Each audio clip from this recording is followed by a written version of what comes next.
Hello hi నమస్తే నేను మీ Saritha welcome back to Saritha cooking and vlogs.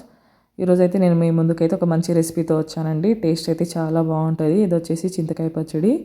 So ఇలా చేసుకుని పెట్టుకుంటే మనం రైస్లో టిఫిన్స్లో దేనిలోకైనా తినొచ్చండి. సో ఇప్పుడు అంటే చింతకాయల సీజన్ కాబట్టి చింతకాయలు ఉంటే మాత్రం కంపల్సరీ ట్రై చేయండి.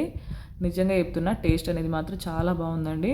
సో దానికోసం అయితే ఫస్ట్ అయితే చింతకాయలు ఇలా పైన పొట్టు తీసేసి మీరు కావాలంటే శుభ్రంగా అంటే క్లీన్ చేసుకొని తుడుచుకొని డైరెక్ట్ పొట్టుతో కూడా వేసుకోవచ్చు. ఒకవేళ వద్దనుకునే వాళ్ళు మాత్రం ఇలా కొంచెం అంటే ముదురు పొట్టు అలా ఉంటే మాత్రం ఈ విధంగా కొంచెం రిమూవ్ చేసేయండి. సో ఇలా రిమూవ్ చేసుకుని అయితే ఫస్ట్ మిక్సీ జార్లో వేసుకోవాలి.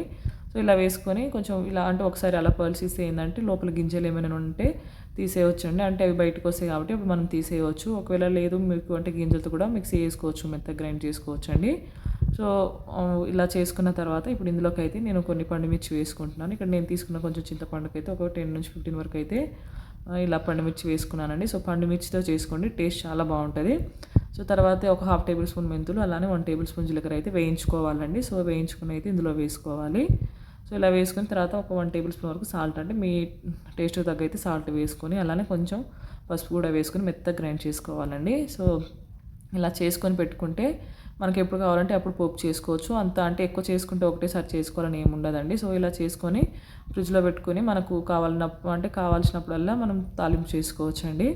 సో అలా చేసుకొని కొంచెం నెయ్యి వేసుకొని వేడి వేడి అన్నంలో తింటే టేస్ట్ చాలా బాగుంటుందండి. సో తర్వాత ఇలా మిక్సీ చేసుకొని ఒక గిన్నెలో తీసుకున్న తర్వాత ఇప్పుడు పోపు కోసం అయితే స్టవ్ ఆన్ చేసుకొని ఒక గిన్నె పెట్టుకోవాలి. అందులో ఒక 2 టేబుల్ స్పూన్ ఆయిల్, అలానే ఒక 2 ఎండుమిర్చి పోపు దినుసులు అండి. కొంచెం ఎక్కువనే వేస్తున్నాను, సో తినేటప్పుడు బాగుంటుందని. అలానే కొంచెం వెల్లుల్లి ఒక 2-3 క్రష్ చేసుకొని వేసుకోవాలి.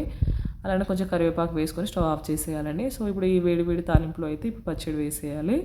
సో అంటే స్టవ్ ఆఫ్ చేసుకుని వేసుకోండి. ఇలా వేసుకుంటే టేస్ట్ బాగుంటుంది. అంటే స్టవ్ ఆన్లో ఉంచుకొని వేసుకుంటే కొంచెం మాడినట్టు అలా అయ్యి అంటే టేస్ట్ అనేది కొంచెం ఫ్లేవర్ చేంజ్ అయిపోతుందండి. సో కాబట్టి స్టవ్ ఆఫ్ చేసుకొని పోపులో అయితే ఇలా పచ్చడి వేసుకోండి. సో ఇలా వేసుకొని ఇక వేడివేడి అన్నంలో తింటే నిజంగా చెప్తున్నా టేస్ట్ చాలా బాగుంటుంది. ఎప్పుడు ట్రై చేయకపోతే కంపల్సరీ ట్రై చేయండి. వీడియో నచ్చితే లైక్ చేయండి, షేర్ చేయండి, సబ్స్క్రైబ్ చేసుకోండి. Thanks for watching.